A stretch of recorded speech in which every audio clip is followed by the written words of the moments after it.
Hi darlings, it's me Meg, your best friend, the person that everyone knows and loves. If you don't love me, then you will by the end of this video, I promise. Well, maybe not actually.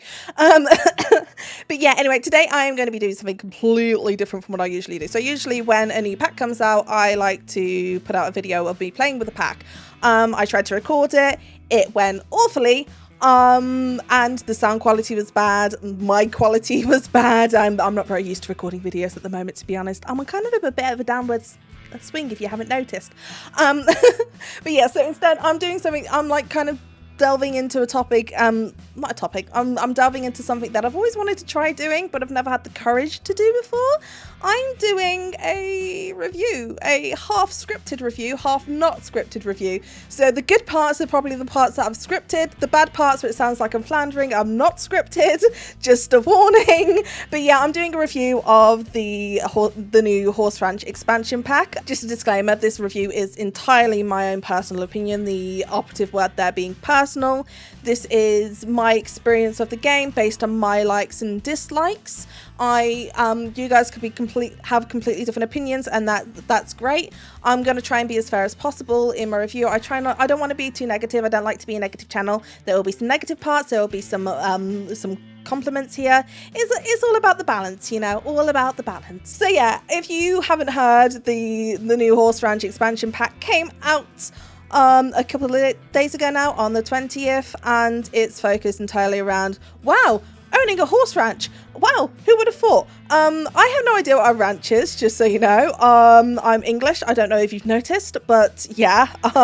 So we don't really have ranches, I think, in England.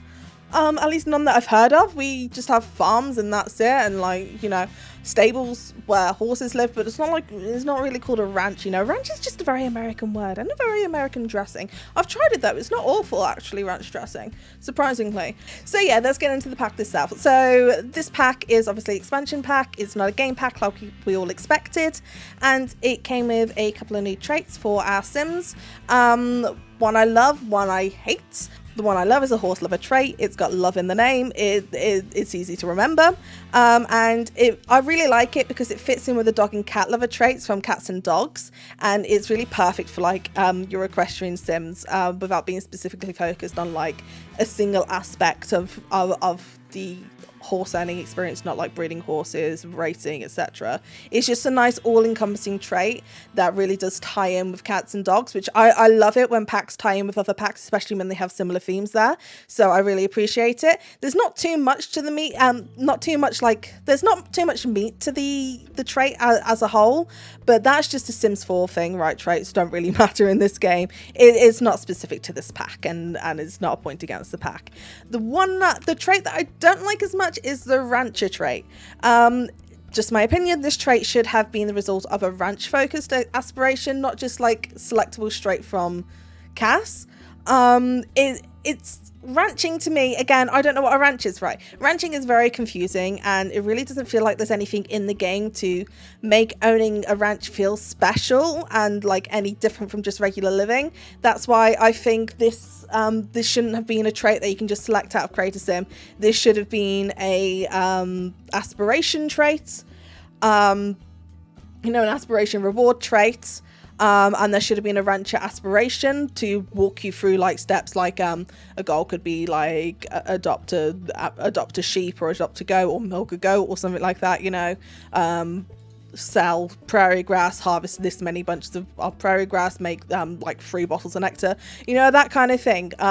It should have been an aspiration. And moving on to the new aspirations, we get 2 new aspirations in this pack: the championship rider and the expert nectar and the expert naked and the expert neck to make aspirations.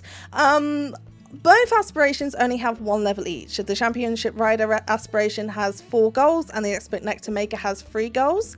They're decent enough aspirations, but I wish they were a bit more fleshed out. It's my personal preference with aspirations. Aspirations to me, it might just be because I'm a Sims 3 player and it was even more important in The Sims 2. Aspirations should be a life goal, not like a singular goal in life, like the individual goals that you get, like the individual levels of the aspiration. Those are like the goals you need to reach to fully finish your aspiration there. when it's just got like 3 or 4 goals, it can be done really easily in like one in-game week or something like that. You don't even need to age up. I just miss the build up to it. Like, you know, you start off small and it really walks you through learning how to do it. And I like aspirations that teach you how to do things as well. Hence why I think there should be a ranching aspiration there. And for example, because it's the only one I can remember and the only one I took notes on, the expert nectar maker with its three goals, it wants you to max your level in nectar making, which is 5, make 50 bottles of excellent quality nectar, and make 100,000 selling it. Now, it could take a while to reach that amount, but because you're not even like ticking off goals along the way, it's going to feel even longer, and it's going to make you start forgetting about your aspiration, really. And I think an aspiration is something that you should be able to go back, take notes on, and you know, move forward and like go back like, oh, I need to do this. Whereas if it's just make 50 bottles of excellent quality nectar, you're not thinking about it. You don't have to go back and check, because it will just automatically check it off when you've done. You know, you just keep on going, keep on grinding out that nectar and selling that thing along the way. All 3 of these things can be done basically at once. If you're making 50 bottles of nectar, you're probably building up your level at the same time, and if you're selling that along the way, that's going to contribute to it. And it's boring. Okay, I don't actually feel like the urge to finish these aspirations because of it. Championship Rider's a bit better, but I forgot to take notes on that, so you're just gonna have to trust me on that one. It comes with a unique trait. I think the nectar maker one just comes with the basic food aspiration rewards trait, whereas Championship Rider, you get like a unique like riding focused one, so it's a bit better, but again, it could have some goals. So yeah, obviously this pack focuses a lot on the rancher, and I should probably actually explain what like this pack focuses on. So from what I can gather from playing through it, your goals are to raise horses, so raise them, breed them, sell them, you know, grow crops and harvest prairie grass to feed your horse, make nectar to sell or drink, raise miniature goats and sheep. You can hire ranch hands to help around with like harvesting things, cleaning up manure, things like that. There's a couple of events you can host on the ranch, and there's this new feature called community jobs. Now, the new community jobs included with the world are essentially the same as like the odd jobs that come with island living, or the favours you can do for your neighbours in Hen for Don Bagley. These kind of things, they're always, to me, a welcome addition to the game, and being able to like do tasks to help my neighbours really like emphasizes the feeling of living in a tight-knit community, which is what this world is. Chestnut Ridge is a very tight-knit small community. There's only a few households in it, you know, and it really feels, when you're out on the range or whatever, it's you know, you're very much tight-knit with whoever you're nearby. So I really like that, and I think it's a really good addition to packs like this. It doesn't have to be in every single pack. I don't think, for example, Werewolves really needed it, unless it was like, you know, pack favors or something like that, but that's like more individualized to whatever pack you're in. So it's just a really good fit here. And some of the tasks are really fun as well. My favorite task personally is the goat sheep grazing in a neighbor's field task. So you can either choose goats or sheep. There's like 2 different ones because they're separate creatures. And I just love like the idea of my sim. You need 3 goats or whatever for this task. So obviously, because it's a rabbit hole, I'm not going to be able to see it. But in my head, in my thought brain, I just imagine my sim like rocking up and just like pulling goats out of her inventory and just like setting them loose on the field, and then just like raising everything in sight. I know, it's just a very visceral thought in my mind, and I like the idea. Speaking of the goats and the sheep, I have a kind of love-hate relationship with these creatures. I've mentioned it before, I think on my reaction to the trailer or something like that. It's mostly because it links to a real world issue that happened a few years ago. I think it's quieted down now, but I think it still happens in some places. And that's the phenomenon known as teacup animals, teacup pets. You've probably heard of them before. Usually it was a pig, but other creatures, I mean, I've seen like teacup cows and stuff as well, you know, and basically these animals were being sold by breeders saying, look, they're teacup, they're basically never gonna get any bigger than they are now. It's basically like having a perpetual piglet or something, you know. But that was hardly ever the case, and if it was the case, then you know there's going to be some serious hormonal issues there that are leading to it. I am taking this very seriously, by the way, and I do feel really strongly about this. And you can just dismiss this section completely and just be like, yeah, whatever, Meg, you don't know what you're talking about. But basically what happened was then these people spent like exorbitant amounts of money on these teacup animals, so-called teacup animals. I'm doing like the quotation marks if you can see.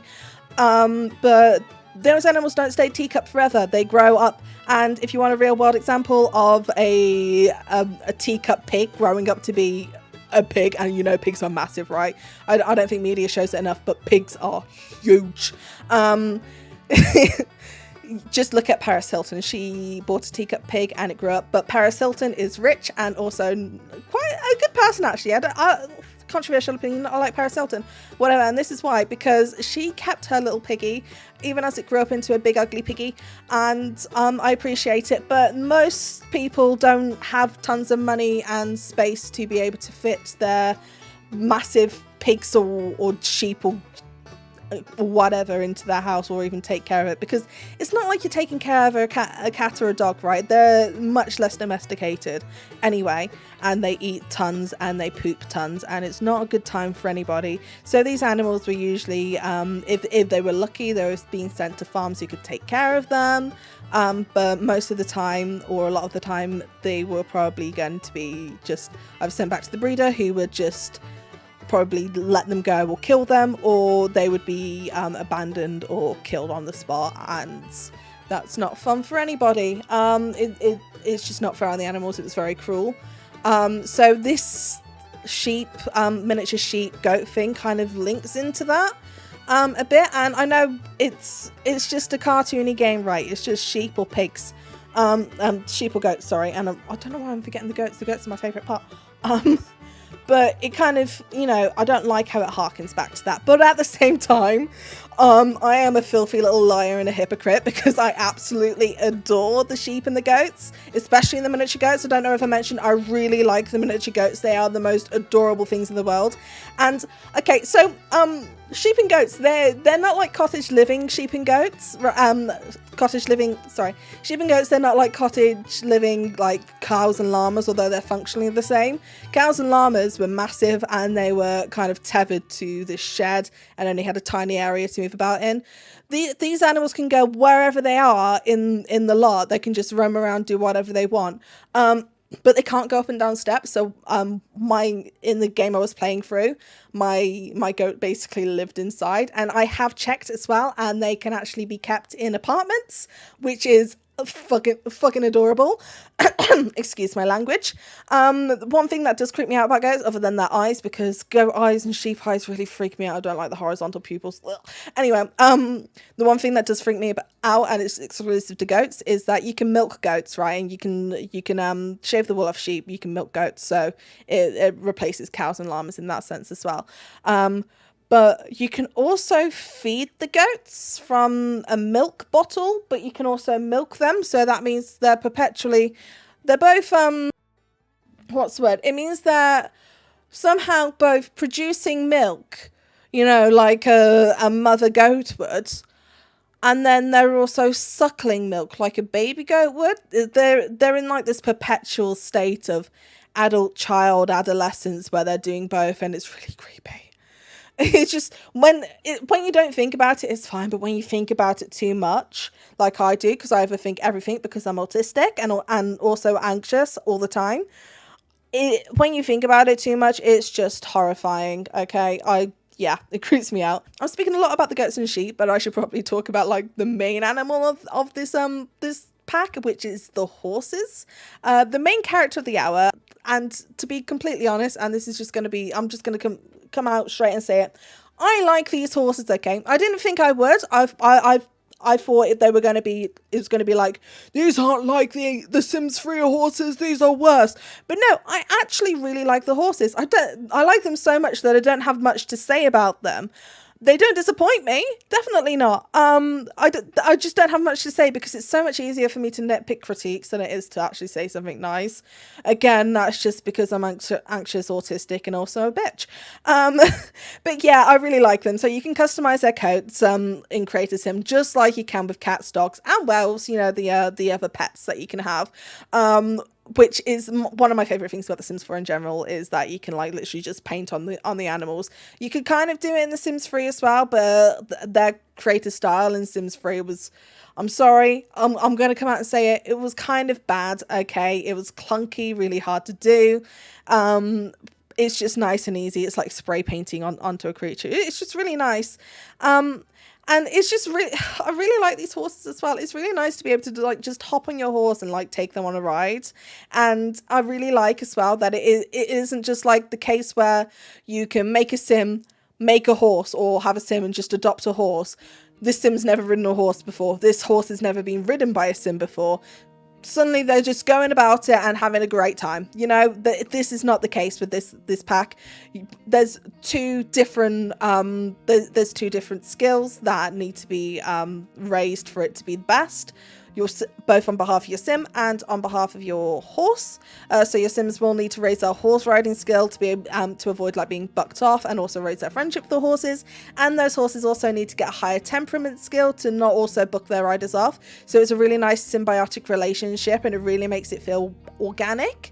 And I really like that you have to put the work in for that.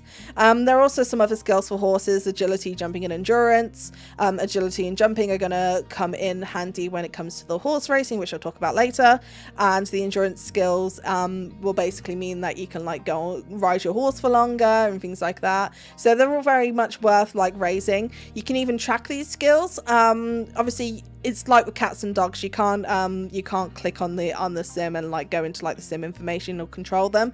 They're uncontrollable, just like cats and dogs. Actually, a thing I do like about The Sims 4 is that I can't control my pets. It sounds weird, but like I'm playing a human or like a person simulator, you know, not an animal simulator. Not that it's awful being able to control animals, it's just one of those things.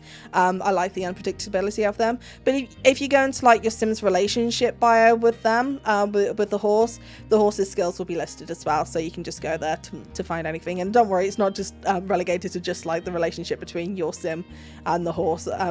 They'll raise their levels according to your sim or something like that, which would be stupid. It is in general, it's just an easy way to check the skills there. I can really tell that like there was a lot of love and care that went into creating the horses in The Sims 3, and the people who in The Sims 4. Sorry, I've got to stop saying The Sims 3, but I'm going to be drawing a lot of comparisons to The Sims 3 because that's the only other game we got horses in, you know. But I can tell that a lot of love and care went into these horses, and like the people on the team who made them really did like have a passion for this. And I might just prefer them to The Sims 3 horses, if I'm being honest. I know an opinion where I prefer something in Sims 4 than Sims 3. There's a lot of things that I prefer in Sims 4. There's a reason why I don't play The Sims 3 as much. But yeah. But anyway, to round out kind of like my description of the ranch life, we've got like the one last aspect to like ranching in general, which is nectar making. Nectar making is alright. There's never really been much to making nectar in any of the games. I can't remember if you could do it in The Sims 4, in The Sims 2. I'm getting all the Sims mixed up now. I can't remember if you could do it in The Sims 2 or the original Sims.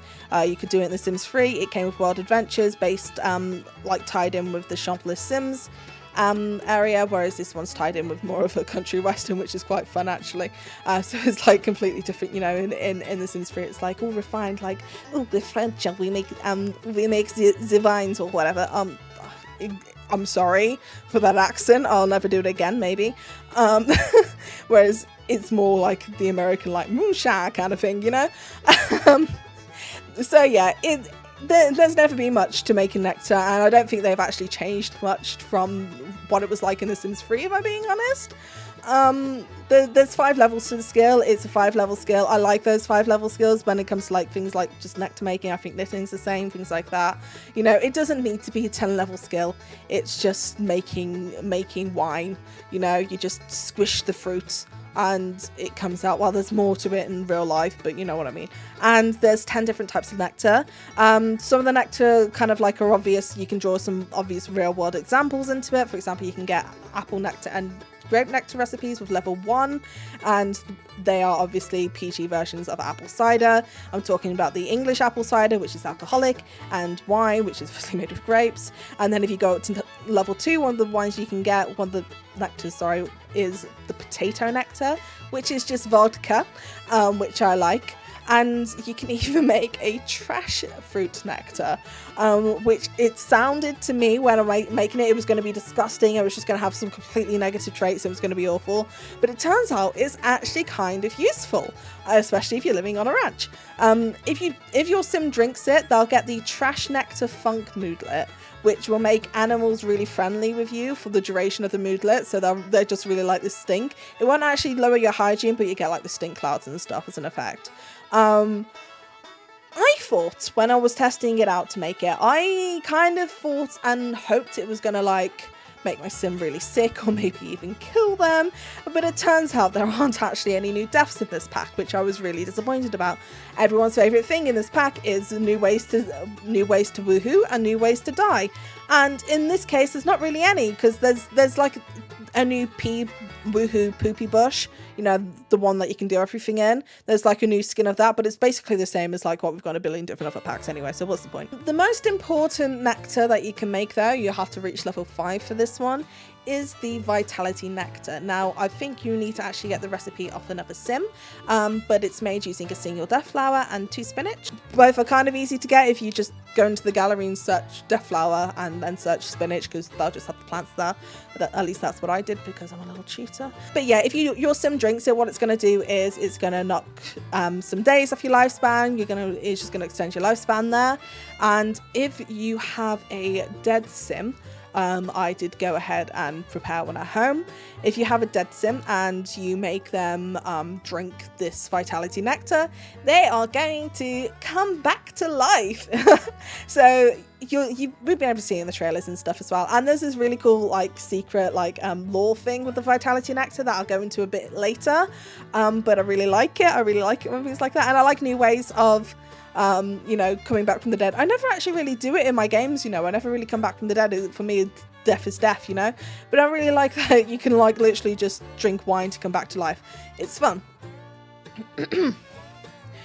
But now that I've got like some of the positives out the way, I will have to talk about a huge source of disappointment for me. That would be the unicorns. There was like a lot of speculation when we first found out about the pack. We were like, if we're gonna get unicorns, we're not gonna get unicorns, please give us unicorns. We got unicorns, kind of, but not really. They've taken a massive step back from their Sims 3 days. In the Sims 3, you had to go out of your way to tame these wild animals. They were strays. They were you could only find them at night after 8 p.m. You had to go into the night. You had to go look for a watering hole, like a lake or a fishery or something like that in the map, and there'd be like an aurora above like that area, and you'd have to get your sim, travel to them, befriend them. You also had to somehow have a hidden a level 5 and a hidden wildlife skill as well. Otherwise, even if you befriend them enough to adopt them, they're going to be like, you need to prove you're a friend to all animals or whatever. So then you're going to need to go back, raise your skill even more, go back to find the unicorns, hope your skill's raised enough, because you're not going to be able to see the level without cheats, because again, it's a hidden skill, you know. So it just took a lot of work. And then even when you got the unicorns, you could tell they were a different, like they were almost like an occult for the horses, because they had like their own special powers. They could help plants with growing. They could also help plants ungrow by setting things on fire. And I was really hoping I'd be able to use my horses to set Sims on fire. I had a victim in mind, Jeffrey Landgrab, maybe even Brittany Cho, although I do like making a cheating to make her die by laughter. But no, they are literally just entirely cosmetic. So to get a unicorn, it's super easy. You just need to go and create a sim. Just click an area on their face, maybe their eyes or something like that. There's another option for a horn. Click on that, choose your horn, choose your horn color, and what it's going to do is your horse is going to start glowing. Their voice is going to have like this weird like tinge to it. That's literally it. It's not even like it's a separate unicorn breed or anything like that. It's just a horn. From what we can tell, it is genetic though. It will pass down to if they have babies, they'll inherit the horn, but the horn will be like a little nub, which is cute until it grows into an adult. But yeah, it's really disappointing. I also looked into it with a spellcaster because I love playing with spellcaster sims personally, and I found that unlike with cats and dogs, you cannot make horses into a familiar, which crushed my dreams of being a cowgirl spellcaster with a magical unicorn familiar. And it's just really, really disappointing. I think in general there is a kind of lack of cross-pack compatibility with this game, which is a massive shame. I would have liked to see more. I do like how you can milk the goats and shave the sheep, like I mentioned before, which is kind of like replacing the bulky llamas and cows from cottage living. But at the same time, that does kind of render the cows and the llamas obsolete unless you just want them anyway. You know, they're even easier to take care of because you don't have to like clean out a thing or anything like that. Clean out a, what's the word, hut, shed, whatever it's called. Anyway, you don't have to do that. And they can free roam. Yeah, it's just really, really sad. So yeah, that is a bit sad. Moving on, the build buy in this pack, the items are decent. All the items have a distinctly country western theme with, I think, a few indigenous Native American aspects thrown in. Personally, I'm really sorry, I can't tell the difference, but that's just because obviously I live in a completely different culture. We don't really experience Native American culture at all, because American media sure as hell isn't going to show us anything, you know. There's, other than like the nectar making thing and the nectar racks and like the horse related items like the you know, the manger for the hay and like the water and things like that, there aren't really any new items that we haven't seen before in some way or form. They just all have like this more cowboy western twist. They have brought rocking chairs into this pack, which used to be exclusive to the Nifty Knitting pack. I could get on my soapbox and be mad about this, but I've done that enough with the goats and sheep. And I'm not actually too mad about it. It's not as if they've brought like the whole knitting aspect over. Like they're like, yes, you can rock now, and also here's a new knitting basket and all that, which would have made the Nifty Knitting pack obsolete. It could have been worse. It could have been like the 20th anniversary hot tub, which completely took away the unique aspect of the perfect patio pack. So it could be worse. Looking through it, I was a little disappointed at the lack of the kids items with this pack. We do get a couple of sleeping bags, a new bunk bed, and a chicken coop style dollhouse, which is, I've got to admit, completely adorable. But that's it. There's literally only one thing for toddlers in there, which is the sleeping bag, and there is nothing at all for infants, which is quite disappointing considering they were a big part of the last expansion pack. It can kind of be forgiven though, just because I know that different teams work on different packs at the same time. These packs would have been developed around about the same time, and sometimes it's going to be hard to, like, you know, bring in features of a pack that hasn't come out yet, because maybe they didn't even know which way around this pack was going to come around for a while, you know, that kind of thing. So there might just not have been a lot of opportunity. Hopefully infants will get more items in the future. I look forward to it. Because at the moment you kind of need growing together to have infant items, which some people don't want growing together. I didn't do a review on that at all, but that's just because I'm completely ambivalent to that pack, to be honest. I only have it so I can like have more infant stuff, and because I'm collecting anxiety. Other than that, there's nothing really special about build buy mode. I can talk about the early purchase bonus, which is the Rockin' Rancher digital content.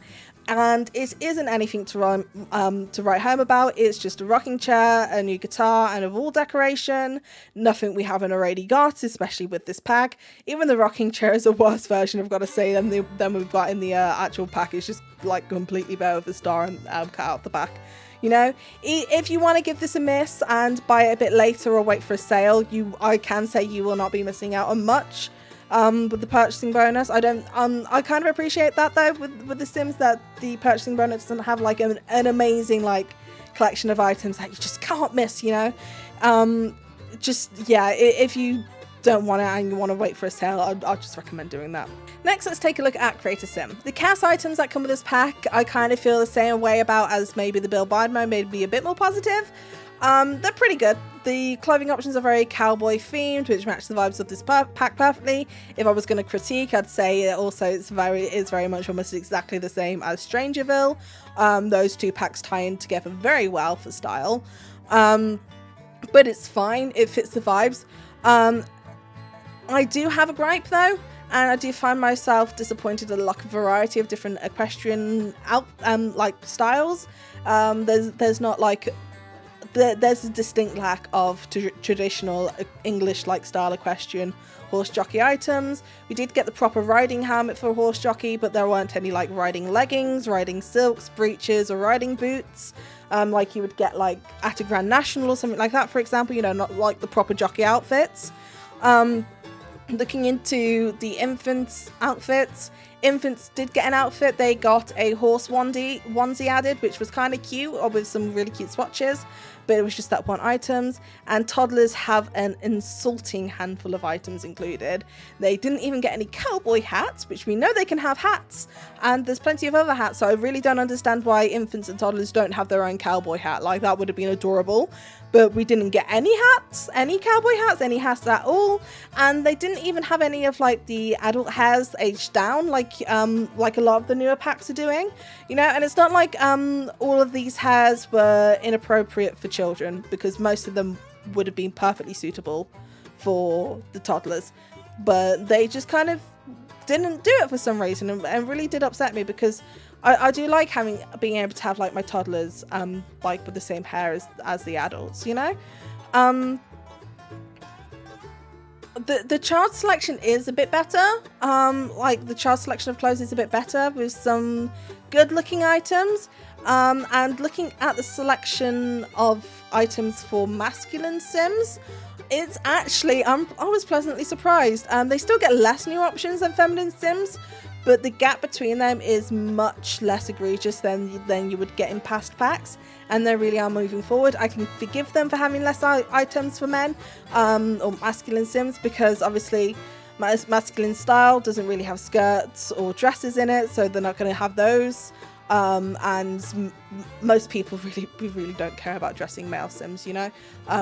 There is fashion for male Sims, but you know what I mean. We just, like, most people don't really care about them, about the guys. I'm one of them. I don't really bother even playing with them, to be honest. Yeah, it's better and it's improving, and I appreciate that.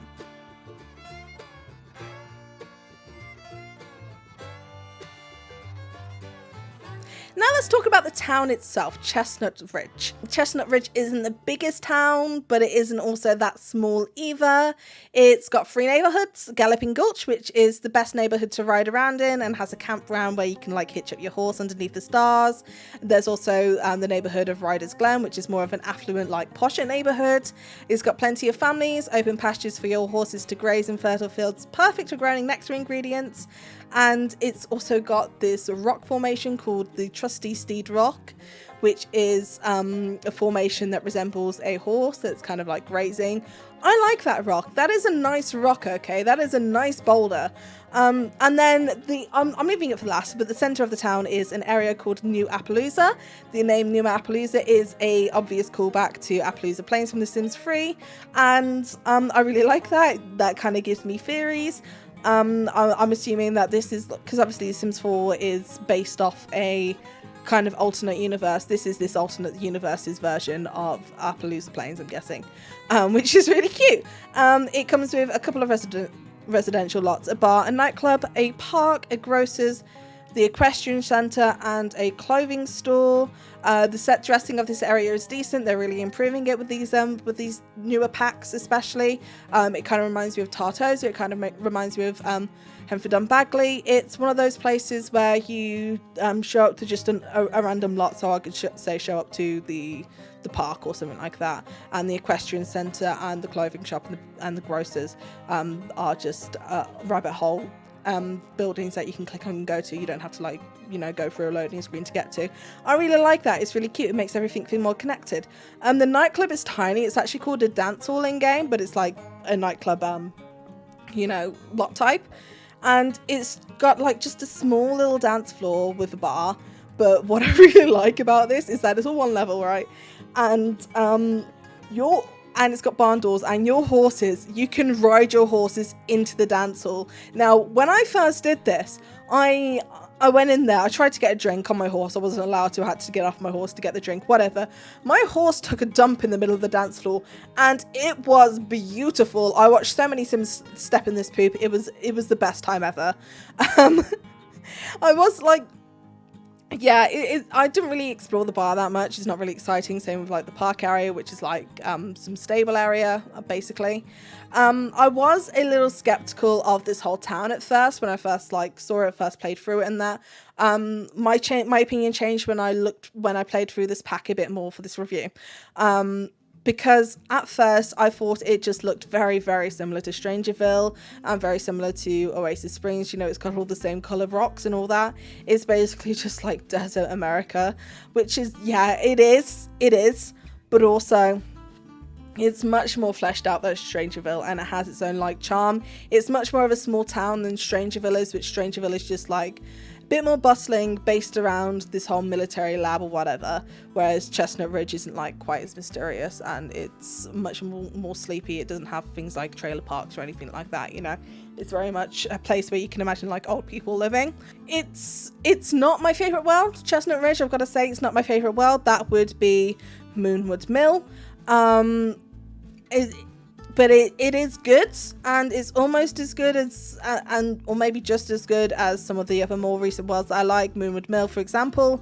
Like I said, it is my favourite. I also really like Tartosa. The rest of the pack is garbage, but I really like Tartosa for the town. I like the Mediterranean feel, but it, again, just because it's so similar to Oasis Springs and Strangerville in like look and feel, it kind of just goes down on the list. It's just another American region, which it is still exotic to me, as, you know, just another pale English person who's barely stepped off the island here. It is, but America is kind of like in The Sims is getting stale. You know, I don't want just another American suburban simulator. You know, it's really nice to have like these more interesting worlds with like their own culture and that. And I'm getting to immersed in American culture now. I'm basically American myself, and that's like not a good thing. I will say though, compared to the last expansion pack world we got, which was just the last main pack in general, which is really sad. Compared to San Sequoia, I prefer it way more. I don't like San Sequoia, I'm not gonna lie. It's just boring. It's got a bit more charm and character to it than that. And you know, part of that character is there are quite a few like little hidden secrets in this town. I'll go over a couple of them, but there are a few more for you to like discover. But the main one that I really like is the main area you can find is the Dreadhorse Caverns. It's another cave adventure like we get in like Island Living, Werewolves and Outdoor Retreat. Like they all have their own different styles of it. But this time it kind of plays out like a dungeon crawler, almost like a tabletop RPG style a mini adventure. Like you get a specific amount of health points when you start, so like 30 or whatever, and your sim adventures through and comes across monsters that you have to defeat with items, and then you can go up levels, and it's just really fun. Like the first level, for example, to get to the second level, once you've beaten like 4 monsters, you have to solve a riddle. I'm not going to tell you the answers to the riddle. It's quite obvious, actually. But yeah, I'm not going to tell you, so you can discover it for yourself. But it is really fun. Don't go trying to complete these caverns, though, because One of my favorite Sims YouTubers, Onibaduang, he's discovered recently in the code that there are about 1 billion different levels for this dungeon. I mean, you can still try and play through 1 billion different levels, but I think you will get bored after a while, so I wouldn't recommend it. If you want to find the Dreadhorse caverns in your game, they are in the Gulch, Galloping Gulch neighborhood of the map, which is a good place to start because you have like a cheap starter ranch that you can live on. That's where I started, which is just the best area in this world to just mount your horse and like go on a ride around to check out the views. You'll probably ride past it, to be honest, while you're on your journey, so just keep an eye out while you're doing intense ride or something like that, you know. This obviously another part of the character of this town is the characters themselves, the townies. And to be honest, I'm not that impressed. To me, the households included in this pack are kind of bland. They're milky toast. There just isn't any spice to them. Like, from their household descriptions, they're all just kind of friendly with each other. There isn't any drama between them. They're all like brushed with the same flavor of cowboy American. There are 2 households in this pack with indigenous American roots, and while I would love to comment on them and tell you how I feel about them, I am, as I have mentioned many times in this video, I am very, very British, and I have never had the opportunity, unfortunately, to learn more about the Native American culture, nor learn firsthand about how the hardships they can face, especially when it comes to representation, although I do know that they are not represented enough, and y'all need to start treating your natives better because they were there long before you. They'll probably be there long after you leave, you know? But yeah, because of this, I can't really judge on the representation here because I have no frame of context to frame this in, you know? It would be kind of narcissistic of me to pretend I can judge this representation well, but I do encourage anyone who's watching this who may be Native American or know a lot more about the topic to open a discussion in the comments section down below about how you feel about the representation of Indigenous people in this pack. I really would be interested to hear your opinions, and I love learning things, so I love taking the opportunity to learn more about this, so yeah, teach me. I will talk about one townie who's introduced in this pack though. He does not tie in with the bland households because he is not a household, right? He is not tied to any households in the world itself. He's not tied into any households in managed households, or related to any families or anything like that. He just wanders around, and this townie's name is Roberto Crinkletop. He is the so-called mysterious rancher, a cheerful old fellow who seems to hold the secret to eternal life and isn't shy about sharing it with anyone willing to ask. On the surface, his mystery seems to be easily answered. He knows the recipe to a nectar that can extend a lifespan or bring ghosts back to life, but the mystery actually falls deeper. To longtime fans of The Sims, Roberto Crinkletop's name might sound a bit familiar in a way, and if you have cottage living, then you may have come across a cantankerous old lady by the name of Agnes Crumplebottom, who despises romance and will whack any Sims unfortunate enough to show affection in her presence with a famous handbag. As a character, she dates all the way back to The Sims Hot Date, where she is described as the widow of famed philanthropist and puppeteer Robert Crumplebottom, who was tragically crushed to death by a falling chandelier.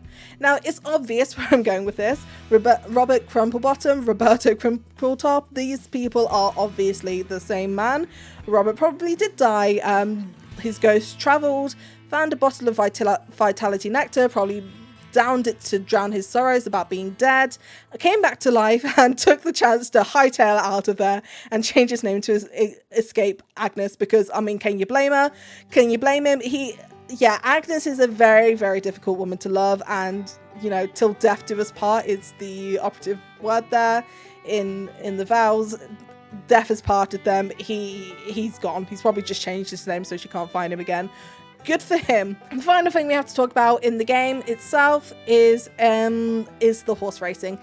It's another disappointment. I'm sorry. I don't like being negative, but I really don't like the horse racing. I probably won't do it again. I don't object to like the existence of the whole horse racing thing, and like the competitions and the leveling and that are fine, like winning different rewards. But they are a huge downgrade compared to the horse racing in The Sims 3. Again, Sims 3, but again, only frame of reference, and it was just so much better in The Sims 3. I'm sorry. So both races technically in The Sims 4 and The Sims 3, there are rabbit hole races, whatever. But while The Sims 4, you just kind of like wait there in anticipation, just waiting for your rider and your horse to come out and tell you how it went. You can actually like interact with the race in The Sims 3. You can like see the rankings as they go. You can see your horse rise above other horses or fall back down like in the top 10. And you can also change how your gait is, so you can like, you know, take it normal, take it steady. You could go for broke, go more intense or whatever. And obviously the faster you make your horse go, like the more chances of getting like into an accident and slipping and you know, falling back down to last place.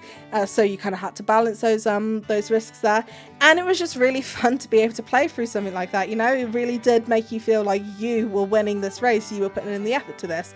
Whereas in The Sims 4, obviously you get like you can train your horse. There's like jumping or barrels or whatever to train your horse on. That's fine, whatever. But you know, you can actually in the equestrian center itself, between the hours of 7 a.m. and 7 p.m, you can literally just send your horse in on its own to like do agility training. You don't even have to bother training your horse if you don't want to. And it really does like take away the sense of accomplishment. You don't really feel like you're accomplishing stuff. You're just like completing tasks to win so you can get trophies, and that's it. And just like ticking off a box.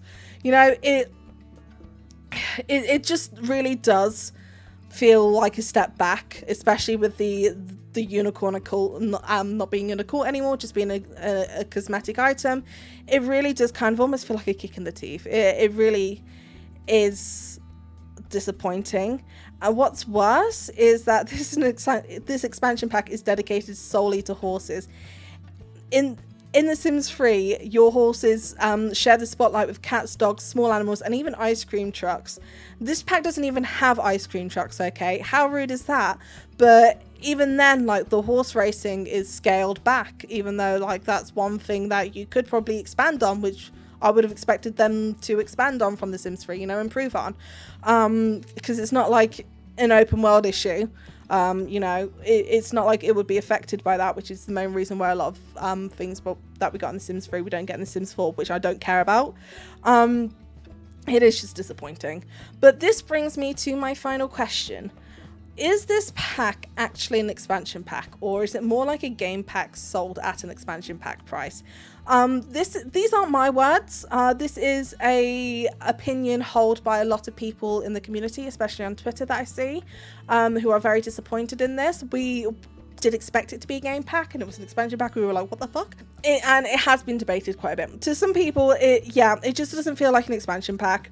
I personally am a bit on the edge about, is it enough to be an expansion pack, or is it like barely more than a game pack, and should this have been a game pack? Maybe it should have been a game pack, but the pack we got, it is an expansion pack, right? It's much bigger than a game pack. Like, the world itself is much bigger than a game pack would have. Like, game packs only tend to have one neighborhood, whereas this world has 3. I would have liked to have like a massive world, but I guess it's not feasible.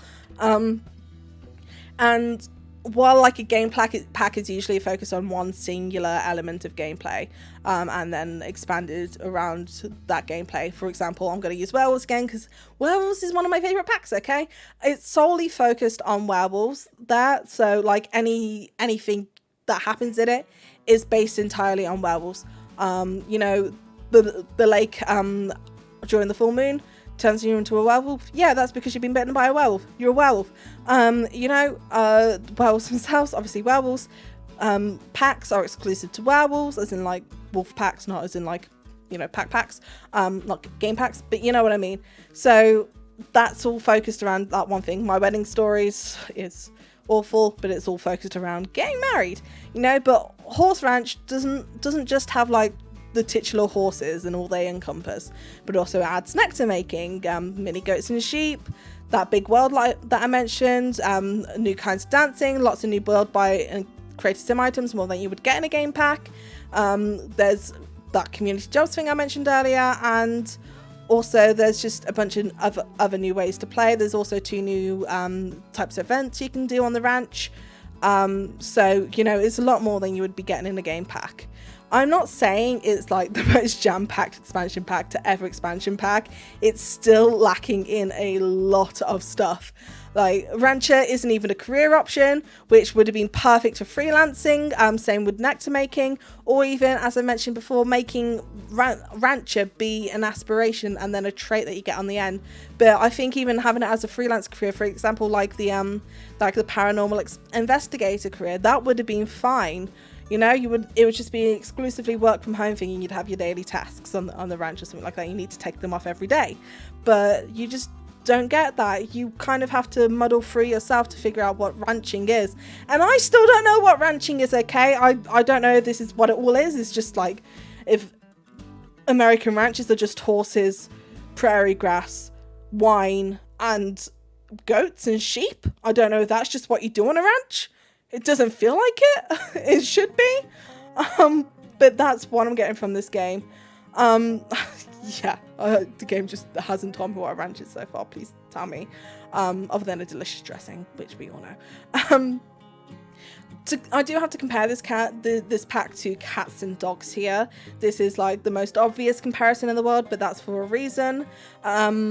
This pack, like Cats and Dogs, came out in 2017, which was only 3 years after the game first came out. It was already hotly anticipated to have pets in there, and we were surprised to find out we only got 2 new pets. But then we also had a vet career where you can not only own your own veterinary surgery, but then you could also build your own, decorate it, run it as a business, and play through it as a day-to-day career and actually like operate on the animals. There are also stray animals in the world that you could adopt, 4 neighborhoods in the world, a variety of different lots to visit, some interesting families, a harbor that you could go to in order to organically travel to this mysterious isle with a museum and a pet cemetery with its own unique backstory. And at the time, a lot of people were upset that horses weren't included, but in time, everyone got over it, and we kind of understood that horses might not have been feasible with a game such as The Sims 4, because the reason why horses were so good in The Sims 3 is because obviously all the worlds were open world, so you could use your horses as another mode of travel other than like cars and that. And I did play through a game where my sim was a teenager and literally rode her horse, which was great. But in this game, with the loading screens between neighborhoods, it probably wasn't as feasible there. 7 years later, after this pack, 7 years after Cats and Dogs, we finally have a pack dedicated to horses, and it's not a game pack as we expected that could like just expand upon Cats and Dogs. Maybe for the best, considering my first pet stuff was such a failure, but it was instead a full-fledged expansion pack, which features a lot of things that maybe people weren't asking for. I mean, I don't hate the features that we got, not by any means. I'll probably maybe continue with the nectar making just because because you can actually like get your sims sloshed, and like if you drink too much, your sims will just pee themselves and pass out, which is hilarious. So I might play with nectar making in the future. Maybe sometimes my sims will own a horse. Probably not in this world, probably in like Henford and Bagley or something like that. But maybe that will happen, you know.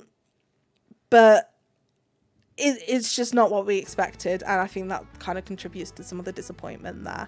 Obviously, this pack being an expansion pack cost more money, which is a big gripe about people, and I completely understand that. It really is upsetting, especially for fans who think that horses should have been included with the Cats and Dogs pack, considering it was included with the Sims 3 and they're all fleshed out in their own way. I mean, look at the Sims 3 Supernatural. We get like singular game packs like focused to a singular call, and then you just get the Sims 3 Supernatural that has like 4 occults, I think, in it, 3 or 4. So yeah, it's just, yeah, it's also not quite as fleshed out as the Cats and Dogs pack was, and this is 7 years later. They should be fitting more features in. It should be different, you know, it should be improving and not getting less. It is still decently sized. It's not the smallest expansion pack out there, let's not pretend it is, but it's not exactly the biggest either. But I really do understand where complaints come from, even if I really I kind of don't agree with the opinion there. Finally, You're in luck. This is my closing statement. I am almost done with this review. This has taken longer than I expected. I've read way too much. My voice is hurting. So sorry it's so long. But yeah, anyway, my closing statement. So, is this a pack that you should buy? I can't really say. I said at the beginning of this video, it's not because I don't have my personal opinions, because you could hear my personal opinions throughout this video, but it's because I do have personal opinions. It's personal, that's the point. This is just a review based on my preferences, my experience with previous games, etc. there. It's a point that we don't really... It's a point not really mentioned in a lot of videos when it comes to The Sims, especially pack reviews like this, but it is important to keep in mind that we really aren't meant to own every single expansion pack, game pack, stuff pack, whatever with The Sims. The Sims as a franchise has always been a game that you play your way, and all mainline Sims games has been made with that philosophy. There isn't a story with The Sims built into it. There's prompts, sure, in like the form of household descriptions, but what you do with those households are completely up to you. You make your own story in this game, which is what I love about it. And the add-on packs you get are just like extra elements you can buy to add to your story. For example, if your story is about cowboy ranchers who ride their horses and fall in love under the stars, then this pack might be the one for you. If one of those cowboy ranchers turns out to be a creature of the night, consider getting vampires. But if your story is about a famous actress studying at the university, maybe you don't need to buy either of those packs. That's just my weird, convoluted way of saying that we're really meant to buy what appeals to us. If you know that you're not interested at all in horses or goats or sheep or nectar making or whatever, and you'd rather save the money for something else, maybe takeout or something like that, you know, then maybe don't worry about buying this pack. You're not missing out. You know, it's not like you're missing important like gameplay like story, where if you don't get this pack you'll be missing out on a huge chunk. You don't need to worry about it. If you do want your sim to ride off into the sunset with its vampiric lover, or think you might die if you go another second without mini goats in your game, then yeah, do get the pack. It's a good pack. But you are not missing out if you choose to skip this one. Same with any of the packs, to be honest. Other than Seasons, I think Seasons is probably a must, but whatever. The Sims 4 Horse Ranch is not a bad pack. I'd say objectively it actually is quite good. If I hadn't come across any glitches, which is actually really impressive considering how notorious new Sims packs are for this. If I hadn't played The Sims 3 before, if I was just completely like, if The Sims 3 didn't exist and The Sims 4 was like the only Sims game that I was even aware of consciously, right? This game would be perfect, you know. I wouldn't have anything to compare it to. Like, I'd be completely happy with all the features. It's a well-made game, and I've mentioned it before. There's obvious passion from the team who worked on this in the game, and I really do like. That's one thing I do like about The Sims, is that people who work on it, they actually do have passion. Maybe the corporate rubbish, maybe that spoils some elements, and that's probably why we didn't get a lot of things. But there's no doubt in my mind that the actual people who sat down, made the assets for the game, made the houses and made the world, and that, there's no doubt in my mind that they loved working on this and they loved this pack in general. It's actually been really fun messing around with this pack as well to explore the new features for this review. I kind of glossed over it at the beginning of my video, but the reason why my gameplay video was scrapped wasn't just because of the audio issues, although there were a few of those. They could have been salvaged, but because when I was playing it at the time, when I was just trying to play it, you know, for a review or whatever, or for entertaining people, like play an actual storyline, I really was not that interested. You could tell it in my voice, in my expression, the way I was mumbling. I didn't feel any passion for this pack. But now that I've been able to mess around with it a bit more, maybe even now that I've been able to sit down and for like hours on end, like write down a script for this review, I actually do kind of like this pack. It's been real fun playing with it. Would I buy this pack if I didn't have a YouTube channel and need to make a review of this and also have a full collection of the game? Because I have collector's anxiety, I need to have the full collection. Probably if I was just a casual player, probably not. But that's just because of me and my personal interest when it comes to these games.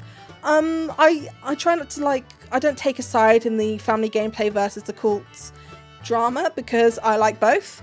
But I love occults and I love alternative styles of fashion, and I love fast moving environments, and I love a lot of drama and darkness and mystery. And the sleepy town farm life, usually when I'm playing these games, is not for me. There's a reason I don't play Stardew Valley, right? It's not part of my story. Like I mentioned before, I don't want my my cowboy and his vampiric lover to ride off into the sunset underneath the stars. Sounds adorable, but I'd much rather them meet in a nightclub and, you know, have some like vampire dark drama or something like that, you know? It's not the pack's fault that this pack isn't for me, not at all. Like I mentioned before, it is just your choice whether to get these packs, and it's something I do feel strongly about, and I do think not enough people talk about. There is a lot of fear of missing out, I think, when it comes to these packs, which makes people think that they need to get every pack, but you don't. And honestly, it is a good pack. If any of those features I've covered today, the horse riding, the goats, the riding off into the sunset with your vampiric lover, if any of those features appeal to you at all, then go ahead and get the pack, but only if you want to. Thank you guys so much for watching this video. I know it's been a bit of a long one. I really do hope this gets the reception that I wanted to, because I really did actually surprisingly have a lot of fun doing a video like this.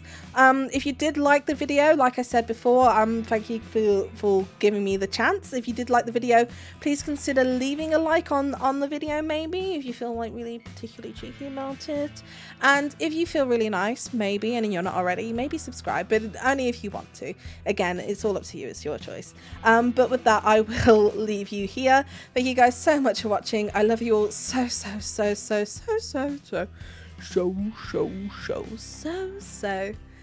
very much. Have a good night. Bye bye.